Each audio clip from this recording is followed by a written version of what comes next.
తీర్థయాత్రలు ఛానల్ ప్రేక్షకులకి నమస్కారం. హరే కృష్ణ. మన దేశం హిందూ దేశం, మన ధర్మం సనాతన ధర్మం. ఇలాంటి మన దేశంలో గుళ్ళ మీద దాడులు జరుగుతున్నాయి, గుళ్ళోని దేవుళ్ళ మీద దాడులు జరుగుతున్నాయి, అన్యమత ప్రచారాలు జరుగుతున్నాయి, అలాగే మత మార్పులు జరుగుతున్నాయి. ఇలాంటివన్నీ జరుగుతున్నా పోరాడే హిందువే లేకుండా పోయారు మన దేశంలో. ఇటువంటి పరిస్థితుల్లో మన దేశం గురించి, హిందూ ధర్మం గురించి, హిందుత్వం గురించి, సనాతన ధర్మం గురించి పోరాడే గురువులలో ఒకరైన రాధా మనోహర్ దాస్ గారు ఈరోజు మనతో ఉన్నారు. మన దేవుళ్ళ గురించి, హిందుత్వం గురించి, సనాతన ధర్మం గురించి మరిన్ని విషయాల గురించి ఆయనతో మాట్లాడి తెలుసుకుందాం. హరే కృష్ణ. నమస్కారం గురువు గారు. హరే కృష్ణమ్మ. సీతామహాలక్ష్మి గారు. హరే కృష్ణ. గురువు గారు, అమ్మ, ముందుగా మా తీర్థయాత్రలు ఛానల్ తరపున మీకు దీపావళి శుభాకాంక్షలు. హరే కృష్ణమ్మ. ధన్యవాదాలు. మీకు కూడా దీపావళి శుభాకాంక్షలు. ముందుగా మా ప్రేక్షకులకి దీపావళి అనగానే శ్రీకృష్ణుడు సత్యభామ కలిసి నరకాసుర వధ చేసిన సందర్భంగా ప్రజలు దీపావళి పండుగను జరుపుకున్నారు కదా. సో ఈ పురాణాల్లో మనకి ఇటువంటి కథనం ఉంది. ఈ కథనం గురించి, అలాగే దీపావళి విశిష్టతను గురించి మా ప్రేక్షకులకి, తీర్థయాత్రలు ఛానల్ వీక్షకులకి వివరించండి. నమో బ్రహ్మణ్య దేవాయ గోబ్రాహ్మణ హితాయ చ జగద్దితాయ కృష్ణాయ గోవిందాయ నమో నమః.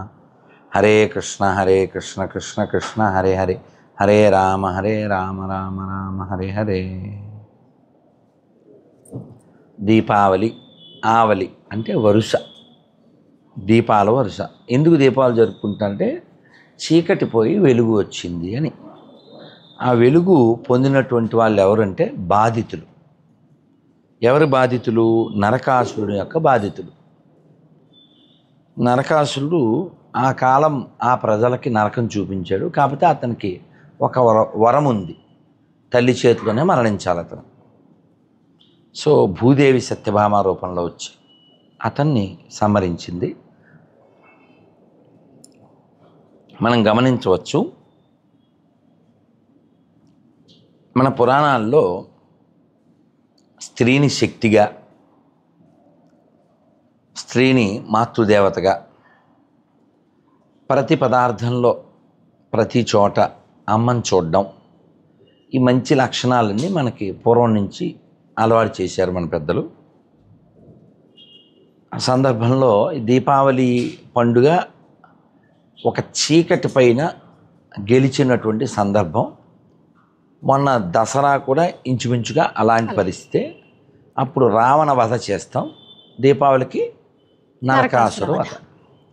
అంటే ఎప్పుడో జరిగిన విషయాలు అయినప్పటికీ మనం వాటిని గుర్తుపెట్టుకుని పండగ ఎందుకు చేసుకుంటున్నామంటే, మనకి ఉపనిషత్తులు చెప్తాయి, అసతోమ సద్గమయ, తమసోమ జ్యోతిర్గమయ, మృత్యోర్మ అమృతంగమయ. ఇక్కడ వెలుగు వైపు ప్రయాణం చెయ్యాలి. అసత్యం నుంచి సత్యం వైపుకి, చీకటి నుంచి వెలుగు వైపుకి, మృత్యువు నుంచి అమృతత్వం వైపుకి వెళ్ళాలి. నైనా అది లైటు అత్తిపో ముఖం మీద కొట్టు. సో కాబట్టి మనం దీపావళి యొక్క విశిష్టత ఏమిటంటే, వెలుగు వైపు ప్రయాణం చేయండి అని చెప్పడమే దీపావళి యొక్క విశిష్టత. మరి ఇప్పుడు ఎవరికైనా ఓ సందేహం కూడా రావచ్చు, మరి దీపావళి జరిగితే టపాసులు అవి ఎందుకు కాల్చడం? సో కొంతమంది పనిగట్టుకుని మన ధర్మనాశనం చేయడం కోసమే పుట్టినటువంటి కొన్ని పేటీఎం బ్యాచ్ వాళ్ళు ఇది కోర్టులో కేసులు వేయడం, ఆ జడ్జీలు కూడా గ్లడ్జ్ ఉండడం, ఈ కారణాల చేత దీపావళికి బాణాసంచా నిషేధించేయాలి, ఇలాంటివేవో ఆలోచనలు చేస్తూ ఉంటారు. మనిషికి చాలా పెద్ద పెద్ద జ్ఞానం ఉండకపోయినా కనీస ఇంగిత జ్ఞానం అనేది చాలా అవసరం. మొన్న మధ్య ప్లాస్టిక్ నిషేధించాలని ఆంధ్రప్రదేశ్ అసెంబ్లీలో ఒక టాపిక్ వచ్చింది. గవర్నమెంట్ అనుకుంటే ఒక సంతకం పెడితే అయిపోతుంది.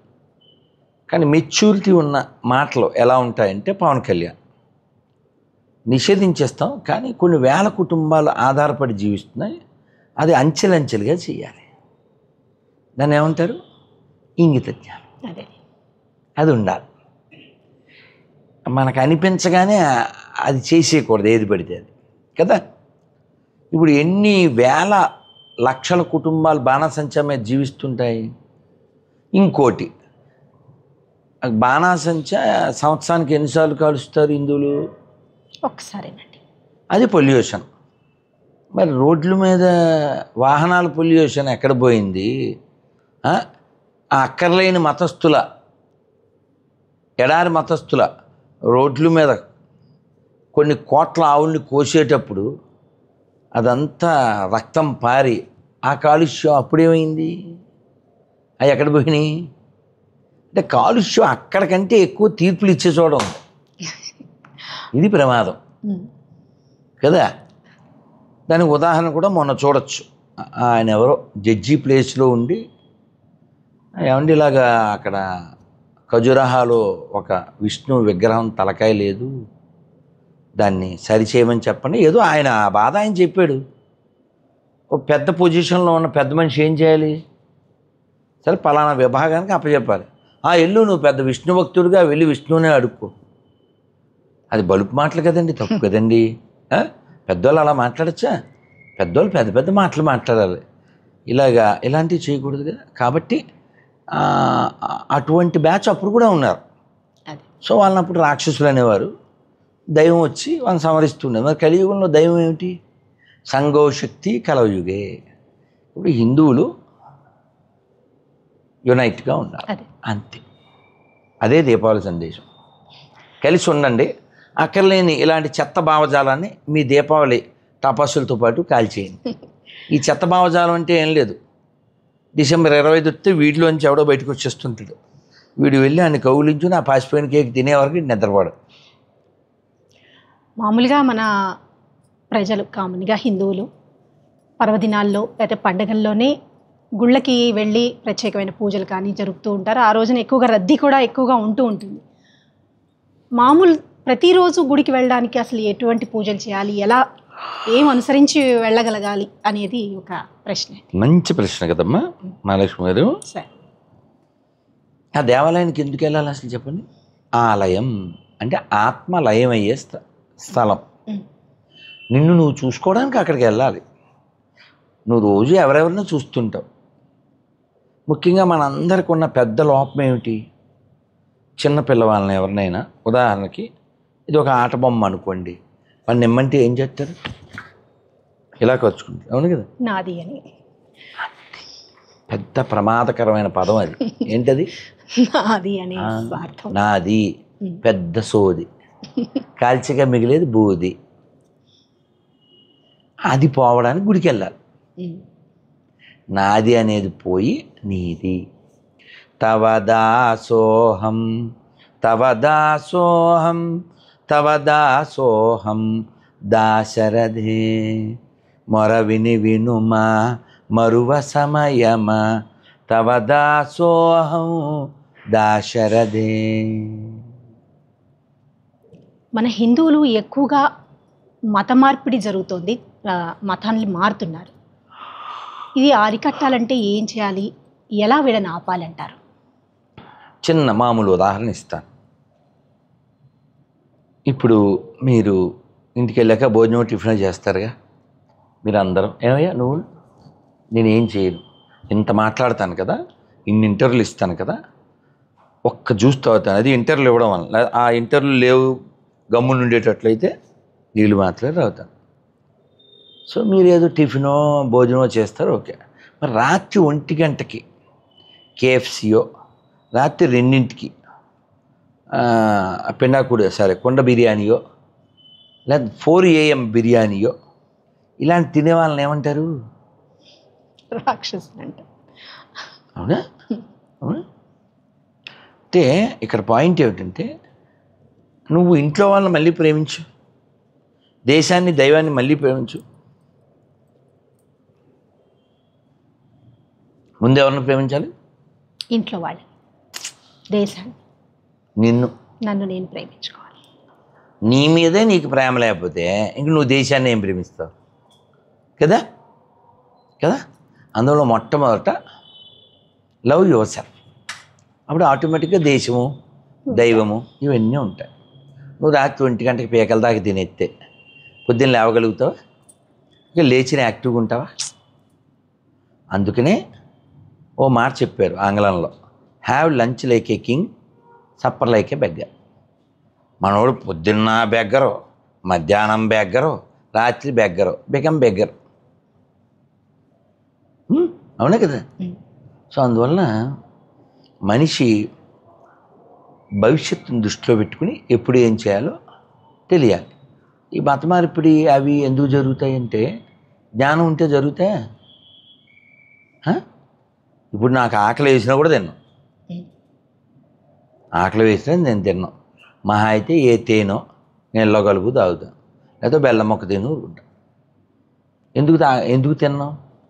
ఆకలి ఉన్నా ఫుడ్ ఉన్నా కూడా తిన్నాం. ఎందుకు? నాకు రేపు ముఖ్యం. ఇక్కడ ఆధ్యాత్మిక పరిభాషలో రేపు అంటే మరణం తర్వాత. ఇది మళ్ళీ వస్తుందా? ఈ శరీరం మళ్ళీ వస్తుందా? ఇందులోంచి వెళ్ళిపోయాక నువ్వేమన్నా మళ్ళీ వెనక్కి తెప్పించగలవా? మా నాన్న వెళ్ళిపోయాడు అని ఏడవగలవు. ఒక్కసారి నాన్న ఏదేదో మనం సినిమాలో మాట్లాడుతుంటాం, చూస్తుంటాం. ఇంకా రారు.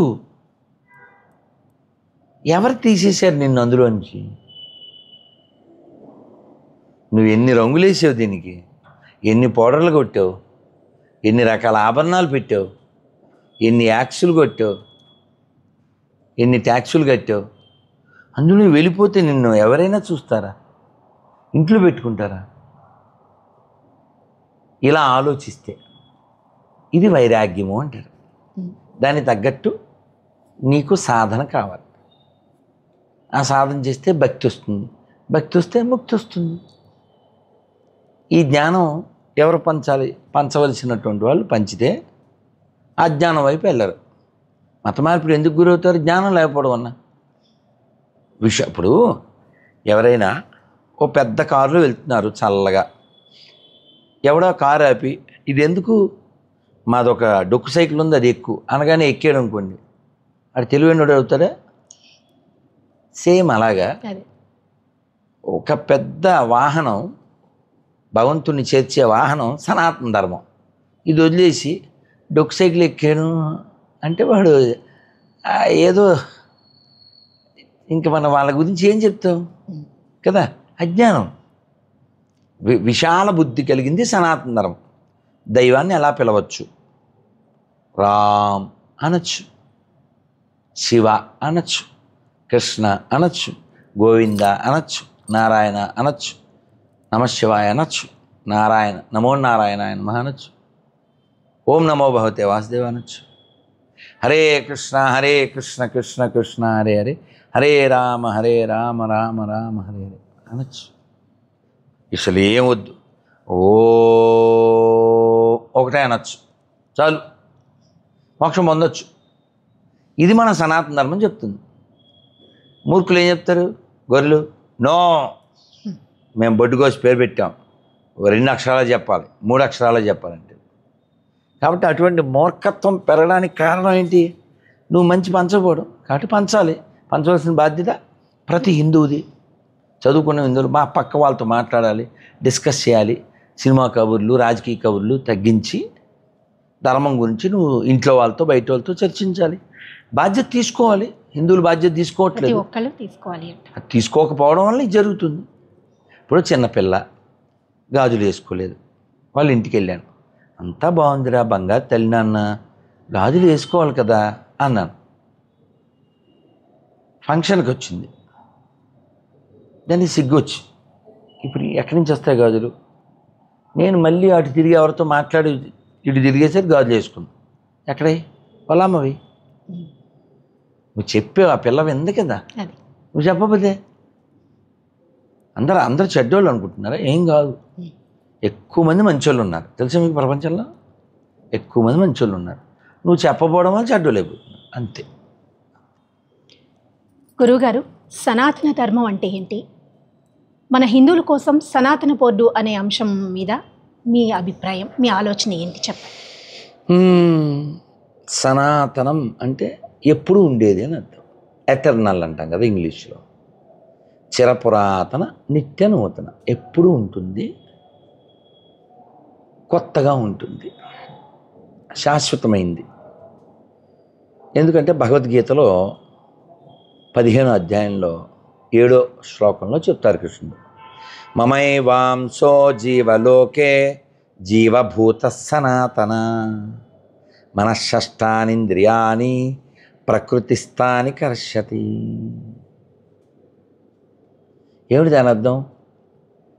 ఈ జీవులందరూ నా అంశలే అర్జున, శాశ్వతంగా. సనాతన అంటే శాశ్వతంగా. కాబట్టి we are all part and parcel of lord. కాబట్టి మనం ఏం చేయాలి? ఒక చేప ఎక్కడుంటే సేఫ్గా ఆనందంగా ఉంటుంది?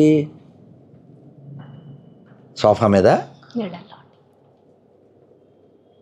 Bench కారులోనా, AC థియేటర్లోనా? కాదు, జస్ట్ నీళ్ళలో. అలా మనం అందరం కూడా భగవంతుడితో కలిసి ఉంటే ఆనందంగా ఉంటాం, సంతోషంగా ఉంటాం. కాబట్టి మనం ఈ జ్ఞానం పంచాలి. ఇది సనాతనం అనే విషయం తెలియాలి. తద్వారా మన పూర్వీకులు, ఇప్పుడు మీ తాతగారు, మా తాతగారు, వాళ్ళ తాతగారు, సాయంత్రం అయితే కరెంటు లేదు, ఓ రామాలయంలో ఓ ఆమదం దీపం పెట్టి ఏం చేసేవారు? చక్కగా సర్వమంగళ నామా సీత రామ రామ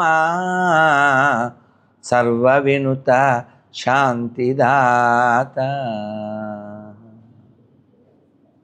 నీవునే నన్ను భేద బుద్ధి బాపీ మాలో నిలుపుమా నీ జ్ఞానదీప్తి.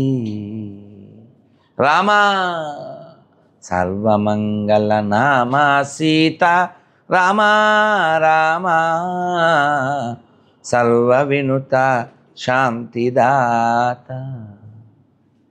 చూడండి ఎంత గొప్ప సాహిత్యం. నీవునే నన్ను భేద బుద్ధి బాపీ మాలో నిలుపుమా నీ జ్ఞానదీప్తి. మనందరికీ ప్రాబ్లం ఏంటి? నువ్వు వేరు నేను వేరు కాదు కదా. మనం అందరం భగవంతుడి అంశలము, శాశ్వతులము, నిత్యులము. ఉపనిషత్తు చెప్తుంది నిత్యో నిత్యానాం చేతనశ్చేతనానాం అంటుంది. కాబట్టి మనం అందరం చేతనులము, నిత్యులము, ఎప్పుడు ఉండేటువంటి వాళ్ళము. ఈ జ్ఞానం కలిగి ఉన్నదే సనాతన ధర్మం. అది మానేసి వాడెవడో వచ్చను, వాడెవడో కాచను, వాడెవడో సచ్చను, అలాంటి మెంటల్ కన్కాక్షన్ మనకు లేదు. అంతే అమ్మా. నెక్స్ట్, మన హిందువులలో శైవులు, వైష్ణవులు అంటూ ఒక వర్గాలుగా ఉన్నాయి కదండి. దాని మీద మీ అభిప్రాయం, మీ క్లారిటీ అంటే ఆ విధంగా మీకు చెప్తాను. మనకి దైవం విషయంలో ఉపనిషత్తు ఏం చెప్తుందంటే ఏకం సత్విప్రా బహుదా వదంతి అని చెప్తుంది. అంటే ఏమిటి? ఒకటే సత్యం, కానీ జ్ఞానులైన వారు దాన్ని పలు మార్గాల్లో కనుగొంటారు అని. మీరు ఇక్కడికి ఎలా వచ్చారమ్మా? కారులో వచ్చారు, కొందరు బైకులో వచ్చారు, కొందరు నడిచి వచ్చారు. డెస్టినేషన్ అయితే ఇది కదా. అలా దైవాన్ని పొందడానికి చాలా మార్గాలు ఉన్నాయి అని మనం చెబుతాం. అది వేదం చెప్తుంది. అది మన మార్గం. మూర్ఖత్వంగా ఒకటే మార్గం, నమ్మకపోతే నరకం, ఇలాంటివి మనం చెప్పం. అది అమ్మా.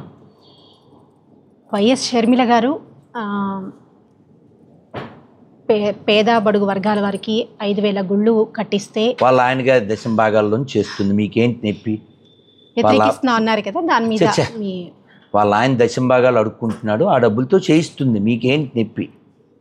వాళ్ళకి బోల్డు ఆస్తులు ఉన్నాయి, వాళ్ళు సంపాదించినవి కావచ్చు, అడుక్కున్నవి కావచ్చు, కొట్టుకొచ్చినవి కావచ్చు, దోచుకున్నవి కావచ్చు. వాళ్ళ ఆయన సంపాదించిన వాడితో కట్టిస్తారు. మీకేంటి నొప్పి కదా? ఇంతే కదమ్మా ఆన్సర్. ఇలా కానీ ఇంకొక ఆయన ఇచ్చాడు, నీ బాబు సొమ్మ అన్నాడు కదా. తిరుపతి దేవస్థానం సంబంధించిన విషయానికి ఈ పాస్టర్ భార్యకి ఏమైనా సంబంధం ఉందా అవును. కదమ్మా? ఆలోచించండి. ఇప్పుడు మీ ఇంటికి వెళ్ళి మీరు భోజనం చేశారు అనుకోండి, అసలు నా కామెంటరీ ఏంటి దాని మీద? మీరు టిఫిన్ చేశారు, నా కామెంటరీ ఏంటి దాని మీద? మీరు నీళ్ళు తాగితే, మీరు పాలు తాగితే నా కామెంటరీ ఏంటి దాని మీద కదా? అలా దేవాలయం హిందువులు వేసిన డబ్బులు దాంతో దేవాలయాలు కట్టిస్తారు. చచ్చేందుకు ఎవరికి ఉపకారం? వాళ్ళ ఆయన లాంటి పాస్టర్ లాంటి బెగ్గర్స్కి ఉపకారం కదా. అది దేవాలయం కడితే మనుషులతో పాటు పశుపక్షులకు కూడా ఉపకారం. కానీ ఈ భూమి మీద ఉండాల్సినవి దేవాలయాలు. అంటే ఆవిడికి పాపం ఆ బైబిల్ విషయం ఎక్కడం వలన, ఆ కాంగ్రెస్ విషయం ఎక్కడం వలన, ఆ బ్యాక్గ్రౌండ్ విషయం వలన కక్కేరు. తప్పేంటి? ఆవిడకు ఉన్నది కక్కేరు. వెళ్ళేవాళ్ళండి మీరు, తప్పే ఉంది. మన టెంపుల్స్ అన్నీ గవర్నమెంట్ హ్యాండ్ ఓవర్లో ఉండడం ఎంతవరకు అవసరం అంటారు? అవసరం కాదు, దరిద్రం అంటారు. ఈ దరిద్రానికి కారణం ఏంటి? స్వతంత్రం రాగానే ఇవి డబ్బులు, హిందువుల నుంచి డబ్బులు ఎలా కొట్టేయాలి అనే ఆలోచనతో దేవ ఆదాయ ధర్మ ఆదాయ ఓ శాఖ పెట్టి హిందువుల డబ్బులు తినేస్తూ ఉంటారు. నిన్న ఒక ఆయన దసరాకి ఊరెళ్ళి వచ్చారు పశ్చిమ గోదావరి అని నిన్న కలిసి చెప్తున్నారు. విజయవాడ నుంచి ఇక్కడికి రావడానికి బస్సు టికెట్ ఎంత ఉండొచ్చు? స్లీపర్ ఏసీ ఉంటుందండి, ఒక 1000 నుంచి 1200 వరకు. అంతే కదమ్మా. 2400 అంట. ప్రైవేటీ కాదు, గవర్నమెంట్కి కూడా, అదే ఆర్టీసీ కూడా ఇంకా తక్కువ ఉంటుంది కదండి గవర్నమెంట్. ఇంకా ఎక్కువ, 60%. అది కూడా ఇక్కడ మన తెలంగాణ అసెంబ్లీలోనే ఎక్కడో ప్రకటించారు. 60%, 50%. ఎవరో అడిగారు నన్ను, పాపం వాళ్ళ పెంచకపోతే పాస్టర్లకు జీతాలు ఎక్కడ ఇవ్వాలి, మౌజన్లకు జీతాలు ఎక్కడ ఇవ్వాలి, రంజాను తోఫాలు ఎక్కడ ఇవ్వాలి కదా? మన గుళ్ళో డబ్బులు వస్తేనే కదా వాళ్ళు పండగలు చేసుకోవాలన్నా, వాళ్ళకి ఏదన్నా స్కీములు పెట్టాలన్నా. కాబట్టి గుడి చల్లగా ఉన్నంతసేపు ఇలాంటివి చేస్తూ ఉంటారు. కాబట్టి గుడి ఎవరి చేతుల్లో ఉండాలి? దేవాలయం సొమ్ము తింటే వాడు కుక్కై పుడతాడు అని స్పృహ ఉన్నవాడి చేతిలో దేవాలయాలు ఉండాలి. ప్రతి దేవాలయంలో ప్రతి చోట కనబడేటట్టు రాయాలి.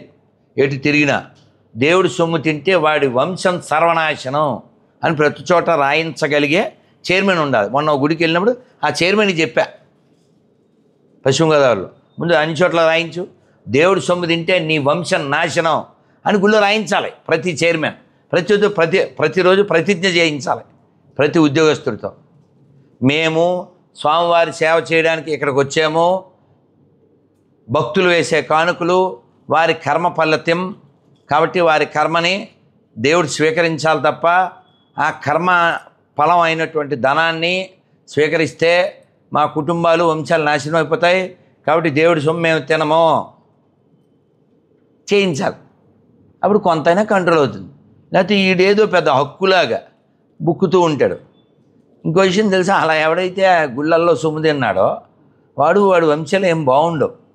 అయినా మాయ కదా భ్రమచేత. వెనుకబడిన కులాల వారిని, ఇది లాస్ట్ క్వశ్చన్, నెక్స్ట్ రెడీగా ఉండండి. వెనుకబడిన కులాల వారిని గుళ్ళోకి రావద్దని, వేదాలు నేర్చుకోవద్దని అంటూ ఉంటారు కదా. సో దీని మీద మీ రియాక్షన్ ఏంటి? రావద్దన్నోని చెప్పు తీసి కొట్టండి. వాళ్ళ దగ్గర చెప్పులు లేకపోతే నా దగ్గర చెప్పులు ఉన్నాయి. గుళ్ళోకి ఎవరైనా వెళ్ళొచ్చు, దండం పెట్టుకోవచ్చు, ప్రదక్షిణ చేయొచ్చు, ప్రసాదం తీసుకోవచ్చు. చివరిగా ఒక ప్రశ్న సార్. అమ్మ, వేదం నేర్చుకోవద్దని ఎవరు చెప్పలేదు. నేర్చుకునే ఆసక్తి ఉన్న వాళ్ళకి బోల్డ్ అన్ని చోట్ల ప్లేసులు ఉన్నాయి. ఈ వాట్సప్ యూనివర్సిటీ వాళ్ళు వాగేది కాదు, ఈ మతం మారినటువంటి ఈ గొర్రెలు వాగుడు కాదు.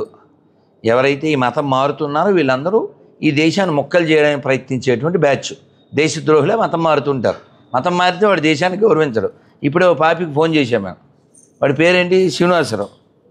వాడిని గోవింద చెప్పరంటే చెప్పడంట. వాడి పేరేం పేరు? శ్రీనివాస్. నాకేం అవసరం లేదు. మరి ఆ పేరు ఎందుకుదా? నేను అందుకే వాడితే చెప్పాను, హిందువులు ఇచ్చిన శరీరం వదిలేయి, హిందువులు ఇచ్చిన శరీరం వదిలేరా, ఆ పేరు కూడా వదిలేయి. కొత్త బాడితో కొత్త పేరుతో వచ్చాయన్న. అందుకే సామెతం తెలుసా మీకు, తినేది ఇంటి మోడుచాం పాడేది ఏదో అని. ఆ బ్యాచ్ ఇది. నెక్స్ట్ ఇది మనం ఇది కార్తీక మాసం సందర్భంగా మనం రిలీజ్ చేస్తామండి. కాబట్టి కార్తీక మాస విశిష్టత గురించి, ప్రత్యేకంగా కార్తీక పౌర్ణమిని ఎందుకు అంత ఘనంగా జరుపుకుంటామనే ఒక వివరణ ప్రేక్షకులకు చాలా అందిస్తే. చాలా మంచి మంచి ప్రశ్నమ్మా.